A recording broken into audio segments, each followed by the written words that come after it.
Dulu itu ada temen yang jualan roti bakar tapi nggak begitu laku.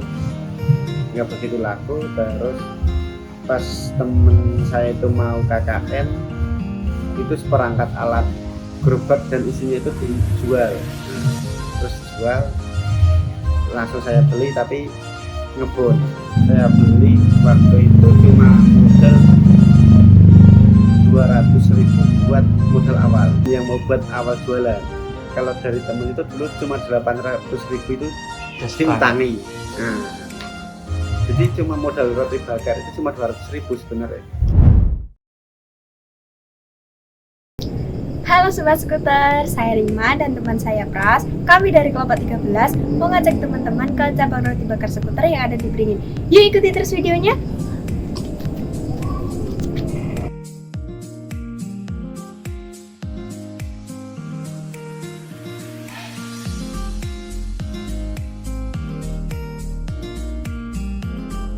Hai guys, ini aku udah sampai di salah satu cabang roti bakar skuter yang ada di Beringin. Yuk ikuti terus videonya cara membuat roti bakar skuter.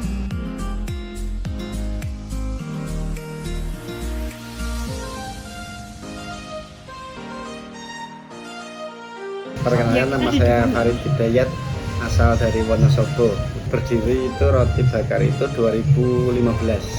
Dulu itu ada temen yang jualan roti bakar tapi nggak begitu laku. Terus pas temen saya itu mau KKN, itu seperangkat alat gerobak dan isinya itu dijual. Terus dijual, langsung saya beli tapi ngebon. Terus tak telateni. Dulu itu sebenarnya saya jualan ini dulu 2013 di kantin kampus Nasi Tempur. Ini 2013, setelah 2015 itu ada teman yang nawarin mau roti bakar itu, akhirnya saya beli waktu itu cuma modal 200.000 buat modal awal, yang mau buat awal jualan. Kalau dari temen itu dulu cuma 800.000 itu simtangi. Jadi cuma modal roti bakar itu cuma 200.000 sebenarnya. Kita 800.000 itu kan bayar ketika udah jalan udah dapat untung buat bayar. Jadi modal roti bakar itu cuma 200.000. Kalau dulu itu menunya cuma strawberry, blueberry, melon, nanas, kacang, keju, coklat. Itu dulu pas pertama kali jualan itu saya nggak tahu yang namanya PIP, nggak tahu yang namanya HPP. Padahal yang namanya keju, coklat, sama kacang itu harganya lebih mahal daripada selai. Nah itu tak dipukul rata semua, tak jual. Pertama kali itu dulu 2015 itu satu kardus itu 10.000. Nah, karena dulu belum tahu, yang penting jalan aja. Tapi setelah semakin kesini, setelah jalan banyak pengalaman, akhirnya ada pergantian harga sama tambahan menu. Kalau paling murah sekarang itu 14.000, paling mahal itu berapa lupa, kayaknya 35 kayaknya kalau nggak 30. Dulu pertama kali ketika 2015 itu saya jualan roti bakar, itu yang namanya jual roti bakar itu baru beberapa, dan itu masih ala kadare, gerobak cuma tulisan roti bakar, udah gitu aja, nggak ada kardus. Dulu itu saya juga pertama kali pakainya itu kertas minyak. Terus setelah itu disaranin sama ibu-ibu yang komplain, jadi setiap ada komplain dari pelanggan itu bagian dari masukan juga kan. Dulu belum pakai kardus, terus pakai kardus. Dulu belum pakai sarung tangan, terus pakai sarung tangan kan gitu. Nah dulu ketika pas jualan itu emang semua yang jualan roti bakar ada di ngalian aja, karena dulu pertama di ngalian itu ada beberapa yang jualan. Saya ada empat yang jualan roti bakar, beda sama martabak kan banyak. Kalau roti bakar baru ada 4 gerobak itu di sekitar ngalian. Itu belum ada yang nge-branding, paling ya cuma namanya roti bakar, yang jualan misalnya roti bakar Pras, udah gitu, itu tulisan biasa. Nggak dikemas sedemikian rupa, nggak didesain sedemikian rupa. Saya itu punya karyawan yang inovatif. Nah, saya juga nggak kepikiran dulu, tapi ya rezeki punya karya yang inovatif, kreatif.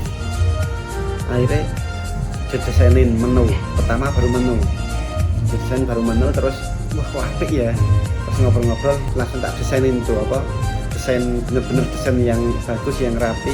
Ya kayak sekarang logonya itu Roti Bakar Skuter 21 yang membara itulah, itu bener-bener tak desain itu dulu. Setelah lihat apa karyawan saya yang desain menu aja itu udah lumayan. Wah gimana kalau gerobak ini bener-bener tak desain gitu. Jadi emang tak cetakin MMT, tak cetakin menu yang bagus, tak cetakin Abener lah gitu. Skuter itu semakin laku terus. Emang saya dari dulu itu kalau punya produk itu ya namanya skuter. Jadi emang belum punya pikiran ini juga. Ini kan ini dari branding, ini kotaku ini. Kalau dulu yang benar-benar pertama itu kedai ongklok skuter. Terus bikin ini Roti Bakar Skuter 21, tak tambah 21 kenapa? Biar beda sama kedai ongklok skuter gitu aja udah gitu. Dulu juga itu sebelum kedai ongklok skuter itu juga saya opa juga tak kasih nama skuter. Jadi emang skuter itu nama yang emang udah dari dulu ketika aku pengen punya usaha ya tak dinamain skuter, udah gitu aja. Sekarang cabangnya cuma 10. Kalau bulan kemarin ini kan April, akhir Maret itu saya punya cabang 12, tapi tak ambil 2. Kan ada yang sampai satu hotel itu yang udah bertahun nggak ada perkembangan yang memuaskan, akhirnya saya ambil lagi. Nah mungkin nanti setelah lebaran baru buka cabang lagi. Kalau dulu di 2021 pernah sampai cabang 16, itu ambil lagi karena dulu ketika saya belum nikah itu emang saya ibaratnya tancap gas gitu aja, ibaratnya wes buka cabang. Tapi setelah menikah akhirnya kan terkontrol karena banyak kebutuhan. Nggak mungkin saya harus menaruh kesabaran pada outlet yang sepi kan gitu. Punya keberanian untuk mengambil outlet yang sepi. Kalau ini mah nggak profit ya udah ambil aja gitu. Punya pola pikir yang emang ya sebenarnya ini adalah bagian dari keserakahan manusia, ibaratnya nafsu. Oh buka siji, wah omsetnya sekian, bersih sekian, kurang. Tapi ya yang namanya usaha itu juga banyak halangan nih, ibaratnya nggak semudah kayak konsep pertama buat cabang, untungnya segini ya. Kalau cabangnya sekian, itu dulu saya punya harapan tuh, saya pengen mobil, saya pengen rumah, saya pengen apa-apa gitu kan. Misalnya 1 juta satu outlet, kalau 10 outlet berarti sebulan berapa? 10 juta sebulan bersih misalkan. 1 tahun 120 juta. Dulu kan mikirku kayak gitu doang ibaratnya. Tapi kalau sekarang ya paling enggak udah agak ke tata rapi gimana caranya enggak cepet buka cabang, karena emang saya belajar dari beberapa seminar itu juga buka cabang cepet banyak itu ada positif dan negatifnya.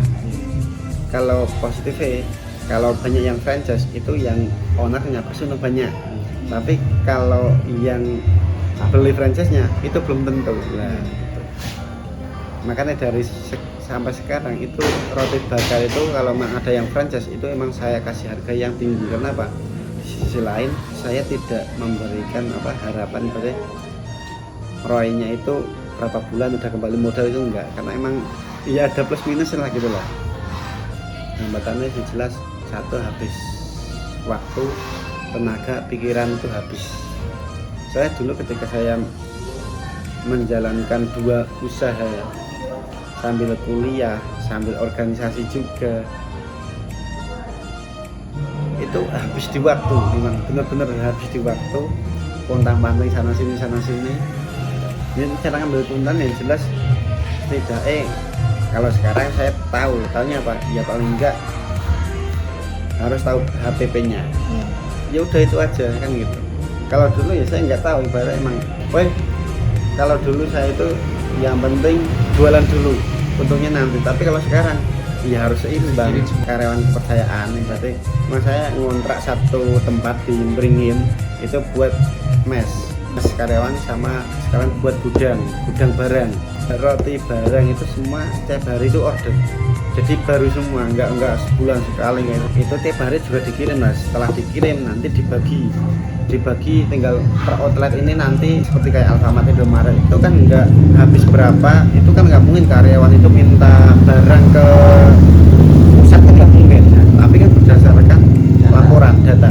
Nah ketika data di satu outlet ini habis berapa hari ini, kan setiap habis jualan itu kan pasti kan laporan kan, ada rekapan penjualan ya. Misalkan outlet satu ini hari ini habis misalkan habis 50 roti, berarti paling enggak besok di stok lagi paling enggak minimal juga 50 roti juga gitu.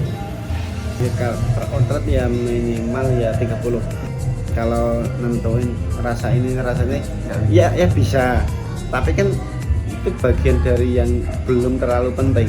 Maksudnya daripada ngurusin oh harga ini naik apa belum, apa ini masih naik atau enggak, terus ibaratnya ngontrol bahan baku sama harga jual itu masih sesuai enggak. Yang paling penting kan itu. Kalau misalkan rasa apa sebenarnya ya juga penting kan buat nganalisis rasa apa yang paling laku misalkan itu kan. Dan sebenarnya semua usaha itu kendalanya mungkin sama, tergantung konsistennya pemiliknya. Nah nanti lihat di itu di kardusnya ada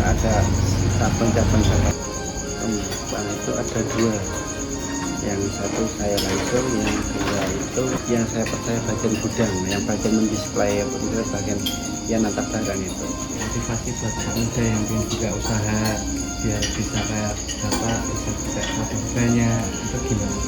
Aku urip